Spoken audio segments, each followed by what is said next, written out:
Philippe Roch, bonsoir et bienvenue. Bonsoir Pascal Lécaillet. J'ai beaucoup de plaisir à inaugurer cette 13e saison de nos émissions Genève à chaud et Les yeux dans les yeux avec vous, ancien secrétaire d'État à l'environnement, ancien directeur de l'Office fédéral de l'environnement, le passionné de nature et de méditation que vous êtes. Quelle sorte d'été a-t-il passé? Magnifique, à la maison, dans la campagne, avec la chance d'avoir un rythme libre, c'est-à-dire que quand il faisait très chaud, je pouvais vraiment travailler dans une maison fraîche, et puis beaucoup de nature, parfois partir de la maison avec un linge, un caleçon de bain, aller se baigner dans le Rhône, revenir à pied. Oui, un été magnifique. On a l'impression, quand on vous écoute vous, Philippe, qu'avec vous, la vie est plus facile, elle est plus belle, et le bonheur est à portée de main, plus qu'avec d'autres. Ah, alors, en tout cas, pour moi, c'est le cas. Peut-être c'est les épreuves de santé que j'ai eues et qui sont tout le temps là à me guetter, qui m'ont conduit à saisir tout ce qui est beau dans la vie et de jouir de chaque moment, qui est chaque fois une merveille. Et puis de ne plus me soucier trop du passé et de l'avenir. En tout cas, de regarder tout ça avec un œil de bienveillance et de joie. On parle un peu d'avenir. Dans 3 semaines et 6 jours, on vote. Votation fédérale. Dans les 3 objets, il y a 2 votations qu'on appelle agricoles ou alimentaires. On va les prendre l'une après l'autre. Vous allez nous dire ce que vous en pensez. Je donne la parole dans les yeux à des partisans, à des opposants. Je vais essayer de la donner de façon équilibrée à tous. Mais je commence avec vous. La première, qui vient des Verts, s'appelle « Pour une alimentation équitable ». C'est le titre raccourci. Oui. Elle veut qu'on trace bien la provenance des aliments. Je crois que les gens sont très attachés à ça.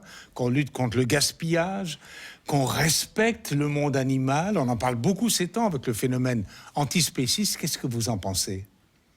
J'ai relu ce texte aujourd'hui pour venir vous voir. Et j'arrive pas à y trouver un moindre défaut. En tout cas, quant au contenu, quant à la substance, les formulations, on peut toujours faire plus ou moins bien. Mais les exigences ou les buts de ce texte, c'est pas un texte exigeant. Il ne définit pas des méthodes précises, donne pas des chiffres. Il donne un objectif.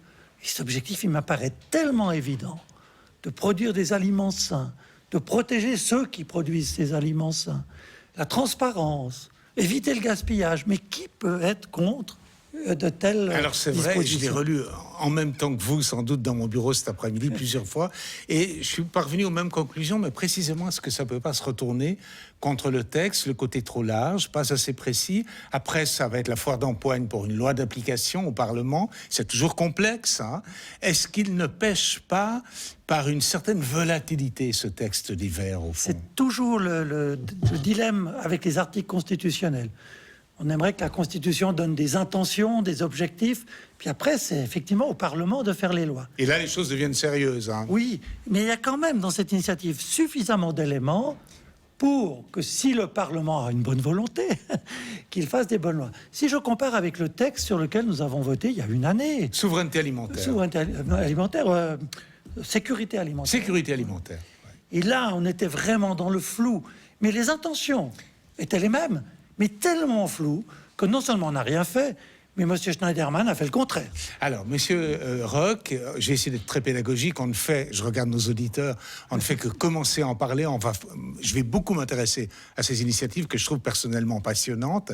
La deuxième, elle vient d'Unitaire. C'est un mouvement important, unitaire, dans le monde paysan suisse. Elle s'appelle Pour la souveraineté alimentaire. Elle propose un rôle renforcé de l'État. Elle combat les fameux OGM, même si c'est un sujet en soi. Elle veut rétablir des droits de douane, le cas échéant, sur l'importation de denrées alimentaires. Et puis elle veut un certain nombre, quand même, de paysans en Suisse. Alors là, j'imagine, vous êtes à fond derrière. C'est un rêve que j'ai depuis tout petit.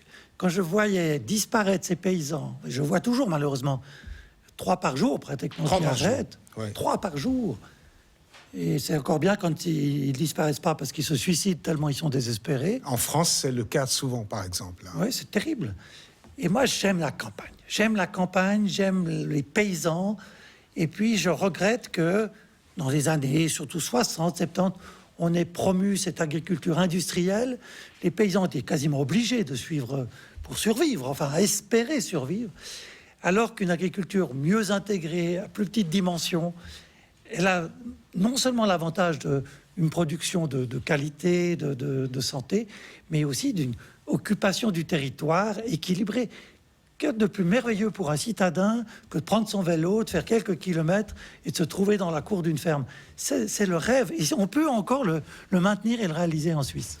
Alors Philippe Roch, je rappelle, il y a 2 initiatives agricoles, l'une des Verts pour une alimentation équitable, l'autre d'Unitaire pour la souveraineté alimentaire.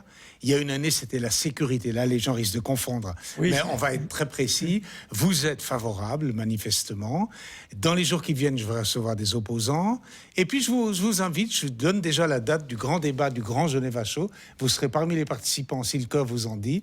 C'est le dimanche 9 septembre, en direct à 19h. Je me réjouis de vous retrouver. Avec joie, merci beaucoup. À bientôt, Philippe. Pascal. Merci Bientôt. beaucoup. Merci.